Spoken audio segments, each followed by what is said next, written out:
dans 10 ans, si vous vivez en Europe, vous roulerez peut-être tous dans la même voiture. Pas parce qu'elle est meilleure, mais parce que vous n'aurez plus le choix. Cette voiture ne sera ni allemande, ni française, ni italienne, elle sera chinoise. L'Europe avait un rêve à un moment donné. Le rêve que d'ici quelques années, toutes les voitures roulent à 0 g d'émissions de CO2. Mais pour transformer ce rêve en réalité, il faut quelqu'un pour le construire. En anglais, on dit build your dream. Et si on garde seulement les 3 premières lettres, ça donne BYD. BYD. Le problème, c'est que ce faiseur de rêve pourrait bien anéantir toute l'industrie automobile européenne. En 2025, BYD menace notre industrie plus que jamais, avec une croissance explosive, plus 240% de ventes de voitures en Europe par rapport à 2024. Le problème, ce n'est pas que BYD arrive en Europe. Le vrai problème, c'est que cette guerre commerciale, l'Europe l'a engagée en changeant les règles du jeu sans peut-être être prête à y jouer. Et c'est dramatique. Si elle continue sur cette voie, ce sont près de 2,4 millions d'emplois de l'industrie automobile européenne qui seront directement menacés. Je suis sûr que nous connaissons tous quelqu'un, de près ou de loin, qui travaille dans ce secteur. Aujourd'hui, on va voir pourquoi et comment une seule décision pourrait tout simplement signer la fin de l'industrie qui représente tout notre savoir-faire depuis 10 générations. Le coup fatidique tombe le 19 avril 2023. L'Union européenne adopte le règlement 2023/851. À partir du 1er janvier 2035, c'est acté, les constructeurs devront atteindre une réduction de 100% des émissions moyennes de CO2 pour les voitures neuves, aussi bien que pour les voitures particulières que les utilitaires légers. Et à ce stade, on pourrait croire que le problème est écologique. Mais en réalité, ce texte ne dit pas explicitement que les constructeurs doivent vendre 100% de voitures électriques. Sauf que dans les faits, la réduction de 100% signifie qu'un véhicule neuf ne pourra plus émettre le moindre gramme de CO2. Et dès qu'un moteur brûle du carburant, il émet du CO2. Concrètement, ça signifie au revoir les voitures diesel, on n'aura plus de voitures essence et non plus de voitures hybrides classiques. Il reste sur le papier que quelques possibilités. Les voitures électriques, à batterie, qu'on connaît déjà, les hydrogènes, encore inexistants à grande échelle, et les formes de e-fuel, mais uniquement via dérogation très limitées, coûteuses et encore loin d'une production industrielle massive. En somme, c'est une interdiction du moteur thermique comme on le connaît, sans le dire explicitement. Et donc, ce jour-là, sans le formuler ainsi, l'Europe ne change pas seulement une norme écologique, elle change le cœur même de son industrie. En une seule modification sur un texte, les décideurs européens ont donc peut-être signé l'arrêt de mort d'une industrie vieille de plus de 250 ans. L'automobile, ce n'est pas juste des voitures, ce sont des milliers d'entreprises, des régions entières qui vivent de cette activité et un savoir-faire qui est unique dans le monde. Un savoir-faire qui est né ici en Europe. C'est simple, il n'y a que 3 pays qui revendiquent l'invention de l'automobile. La France, qui met en avant Joseph Cugnot et son Fardier à vapeur de 1769, construit à Paris. L'Allemagne, qui revendique Karl Benz avec la Patent Motorwagen de 1886, considérée comme la première voiture pratique à essence produite en série. La Belgique, qui cite Ferdinand Verbies, qui conçoit dès 1668 un véhicule à vapeur expérimental, ainsi qu'Étienne Lenoir, inventeur du moteur à gaz en 1860. Ces inventions, dont certaines peuvent paraître farfelues aujourd'hui, sont des étapes essentielles dans l'histoire automobile qui a créé la notion même de moteur, permettant ainsi l'explosion réellement de la voiture à grande échelle. Ah mais alors, une voiture c'est quoi concrètement? On est d'accord, il y a 4 roues, bien qu'il y en a certaines avec moi, mais on va dire 4 roues, c'est une carrosserie, mais surtout c'est un moteur. C'est d'ailleurs la pièce la plus chère, c'est 30% du coût total de la fabrication. Moteur qui fonctionne avec du carburant. Et dans ce domaine, l'Europe n'a pas seulement participé à l'histoire, elle l'a dominé de A à Z. C'est ici qu'on a vu le jour des voitures les plus mythiques du monde. Ferrari, Porsche, Lamborghini, McLaren, toutes reposent sur ce que l'industrie européenne sait faire de mieux, des moteurs thermiques d'exception. Ces moteurs atteignent aujourd'hui des rendements thermiques proches de 45 à 50%, des niveaux inégalés pendant des décennies. Et le rendement est important car c'est le taux de transformation entre l'énergie initiale et l'énergie de sortie. Et c'est pour ça que ces moteurs représentent encore la majorité des exportations automobiles européennes pour une valeur de plusieurs centaines de milliards d'euros par an. Et surtout, malgré le discours ambiant, ce sont toujours eux qui génèrent la plus grande partie des profits des constructeurs européens. Et la voiture de demain, c'est 4 roues toujours, on est d'accord, une carrosserie, pareil, ok,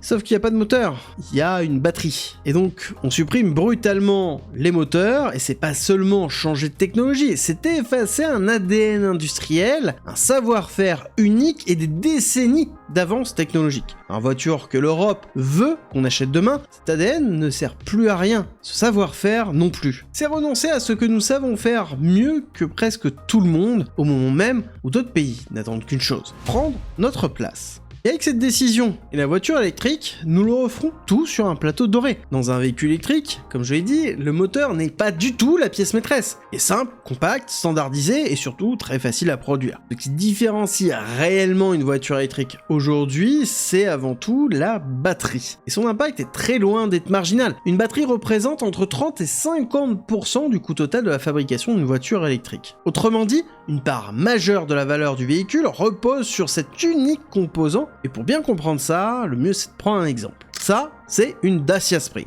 Une petite voiture avec une batterie de 26 kWh vendue autour de 22 000 €. La batterie à elle seule coûte environ 12 000 €, soit plus de 50% du prix total de la voiture. Et pourtant, il s'agit d'une batterie LFP, technologie low cost, moins performante, mais aujourd'hui dominante sur le marché. Et pour moi, ce chiffre résume tout. Celui qui maîtrise la batterie ne maîtrise pas seulement la voiture, il maîtrise toute la chaîne de valeur. Et elle est là, la vraie transition, la vraie réalité de ce petit bout de papier qui a été signé dans l'Union Européenne. Et c'est aussi pour ça que l'Union Européenne s'apprête même à revenir en arrière. Bon, on verra ça après, mais les batteries, en réalité, c'est pas nouveau. On en utilise depuis très longtemps. Par exemple, ce téléphone doit vous rappeler des souvenirs si vous avez connu le début des années 2000. Est-ce que vous saviez que la plupart des batteries des marques comme Xiaomi, Oppo et Huawei proviennent du même fabricant que celles du bon vieux Nokia de cette époque-là? Parce que oui, toutes ces batteries sortent à l'origine d'une petite entreprise fondée en 1995 à Shenzhen par un ingénieur chimiste né en 1966 dans la province d'Anhui. Il s'appelle Wang Shuangfu et son entreprise, je pense que vous l'avez deviné, se nomme BYD.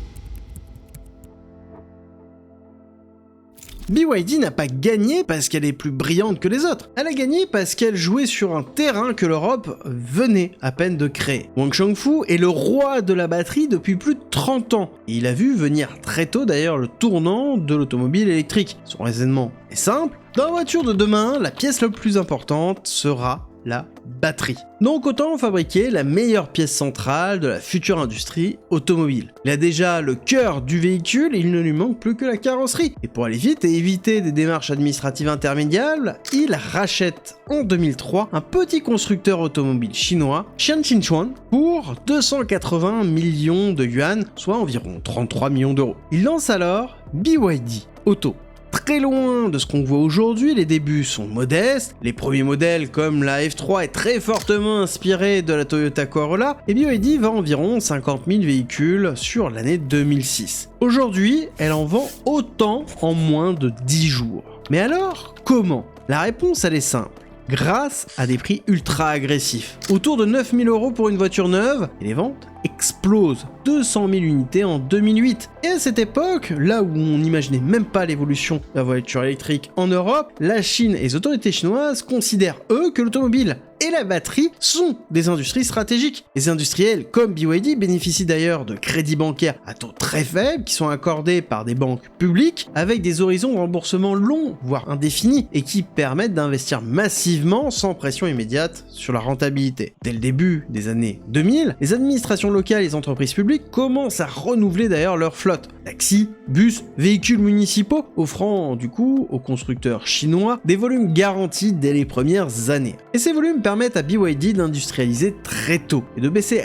rapidement ses coûts unitaires pour passer à l'échelle mondiale. Là où les constructeurs occidentaux restent encore sur des séries limitées et expérimentales. Ce succès ne sert pas de prestige, il sert à financer un seul et unique objectif, devenir le leader mondial de la voiture électrique. À cette époque, au milieu des années 2000, la voiture électrique reste un pari marginal en Occident. Elon Musk mise sur Tesla avec une idée simple, faire de l'électrique un objet de désir. Tesla prépare notamment le Roadster, une voiture qui est chère, produite en petite série, pensée comme une forme de démonstration technologique pour montrer que ça fonctionne. Elon a clairement une longueur d'avance sur la vision, le logiciel, l'expérience utilisateur, le récit, le narratif Elon Musk, mais pas encore sur l'usine. Pendant que Tesla prouve que l'électrique peut faire rêver, Wang Shangfu fait totalement autre chose. Il apprend à en produire des millions à bas coût, sans dépendre de personne. Et c'est à ce moment-là qu'un investisseur très connu décide de le suivre. En septembre 2008, Warren Buffett, via sa société Berkshire Hathaway, investit 230 millions de dollars dans BYD et acquiert environ 10% du capital. L'opération est recommandée par Charlie Munger, le bras droit de Warren, après avoir visité l'usine de BYD à Shenzhen. Ce qu'il a vu là-bas l'a tout simplement impressionné. Il a décrit Wang Shangfu comme un miracle, combinant génie technique et talent managérial à la Steve Jobs.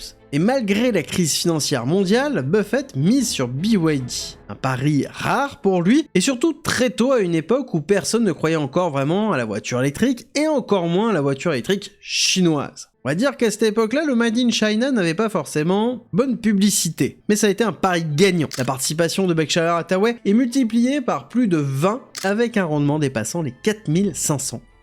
Et surtout, cet investissement donne à BYD les moyens d'accélérer fort, très fort. De 200 000 voitures vendues en 2008, BYD passe à plus de 3 millions de véhicules électriques par an en 2023. Il est devenu le leader chinois du véhicule électrique, avec ses propres batteries, sa technologie maison et une ambition mondiale. D'ailleurs, les batteries BYD sont produites en interne par sa filiale FinDreams Battery, et d'ailleurs, en Chine, BYD a construit une Gigafactory en 1 an et demi. 10 km². Je sais pas si vous imaginez, c'est 3 fois la taille de l'usine de Tesla de Berlin. Et on arrive à des chiffres astronomiques, une voiture sort de la chaîne de production toutes les minutes. Aujourd'hui, l'usine produit environ 500 000 véhicules par an, et sa capacité maximale atteint 1,5 million de véhicules par an. Et le site tourne 24 heures sur 24 avec un niveau d'automatisation de 98% et plus de 2000 robots. BYD fabrique près de 75% des composants de ses voitures en interne. Même le cerveau des véhicules est produit maison. Mais derrière toute cette réussite, il y a une image que les communiqués de presse ne montrent jamais.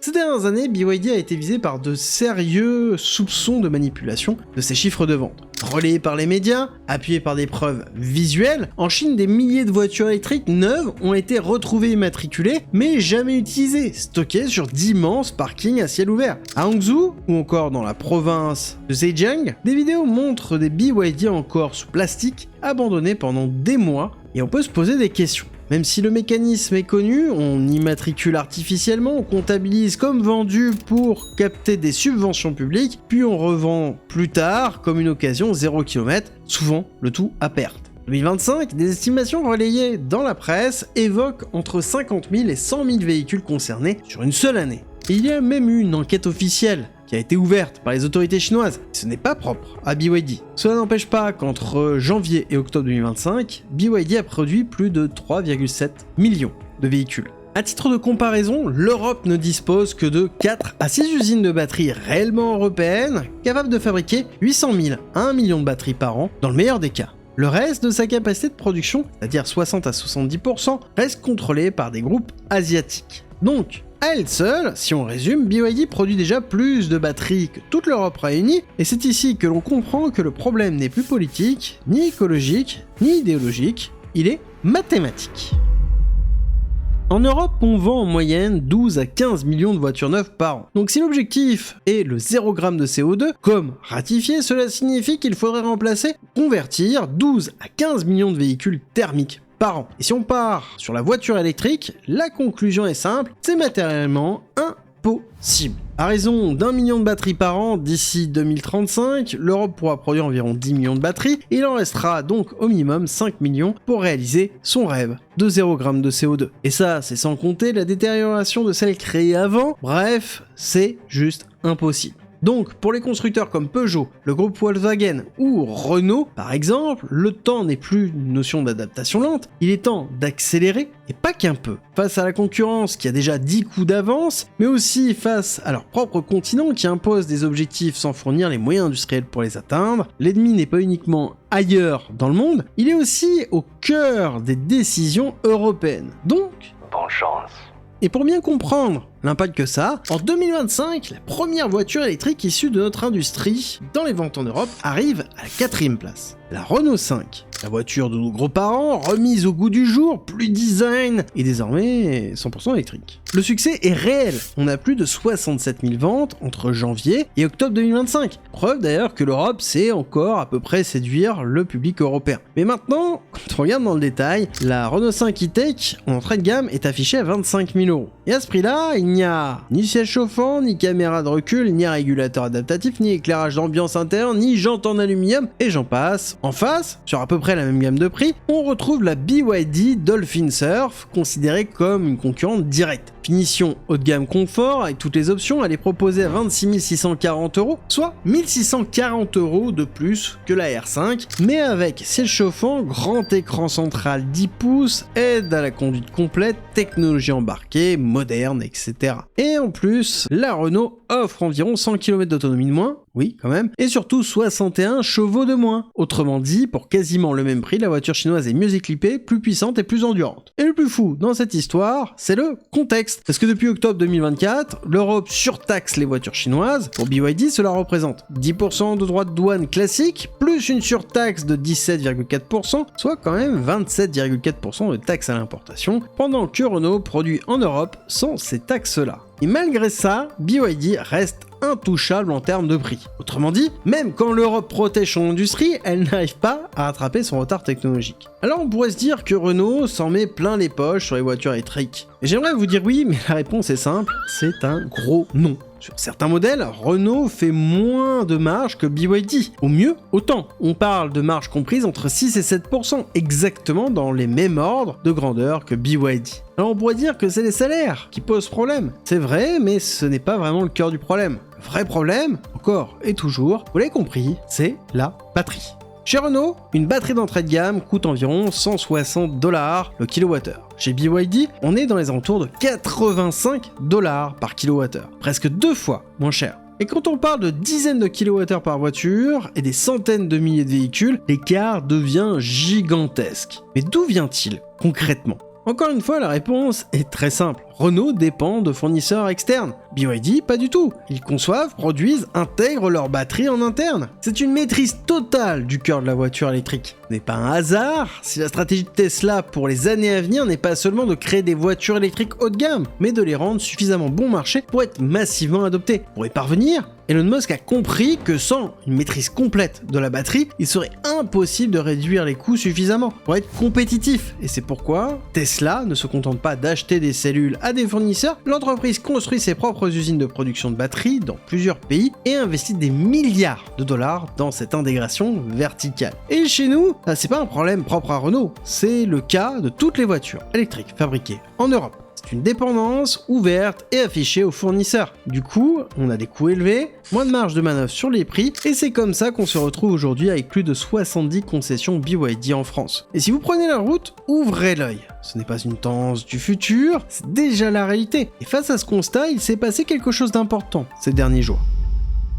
C'est donc une marche arrière toute de la part de la Commission européenne qui renonce à interdire la vente de voitures neuves thermiques dès 2035. L'Europe a commencé à faire machine arrière. L'Allemagne, de plus en plus inquiète pour son industrie automobile, a poussé pour réouvrir le débat. Elle a été soutenue par l'Italie et la Pologne. Leur position est d'ailleurs très claire. Autoriser, même après 2035, la vente de véhicules thermiques sous certaines conditions, afin d'éviter l'effondrement total industriel de l'économie automobile européenne. A l'inverse, la France a plaidé pour un maintien strict de l'objectif initial, donc on a bien deux visions qui s'affrontent désormais en Europe. Une vision industrielle, très pragmatique, et une vision idéologique beaucoup plus rigide, et la Commission européenne, elle, a finalement tranché. Officiellement, l'objectif reste à zéro émission, mais dans les faits, la ligne a bougé. On n'est plus à 100% des véhicules neufs à zéro émission, mais 90% à 2035. Et je pense que cette ligne va continuer de bouger. Si l'Europe continue sur la trajectoire actuelle, alors il faut être honnête, dans quelques années, nous roulerons certainement tous en BYD. Et le plus dramatique dans tout ça, c'est que la voiture électrique n'est sans doute que la première bataille. Car la batterie n'est pas seulement le cœur de la voiture électrique, elle est le cœur des machines de demain. Drones, robots, stockage d'énergie, et j'en passe. Et déjà, dans plusieurs villes du monde, des taxis roulent sans chauffeur. La voiture que nous achetons demain ne sera plus vraiment une voiture, ce sera plus un ordinateur sur roue, une forme d'iPhone géant alimenté par des batteries pilotées par des algorithmes optimisés par l'intelligence artificielle. Et là encore, il faut être lucide. Nos routes ne sont pas prêtes, nos industries non plus, et nos politiques semblent ne pas être pressées de l'être réellement. For sure. Pendant ce temps, ailleurs, on construit, on teste, on déploie, et il faut aussi accepter la réalité d'un monde qui change. Le Made in China n'est plus synonyme de bas de gamme, il est souvent plus avancé, plus intégré, plus rapide, mais ça, je pense qu'on en reparlera peut-être dans une prochaine vidéo. En attendant, dites-moi en commentaire, sommes-nous prêts à sacrifier notre industrie, automobile notamment, pour devenir un simple marché captif, pendant que d'autres construisent, produisent et décident à notre place? Et surtout, seriez-vous prêts à acheter une BYD, ou est-ce que c'est déjà fait? En attendant, n'oubliez jamais une chose, l'avenir ne se subit pas, il se comprend, il se construit ensemble.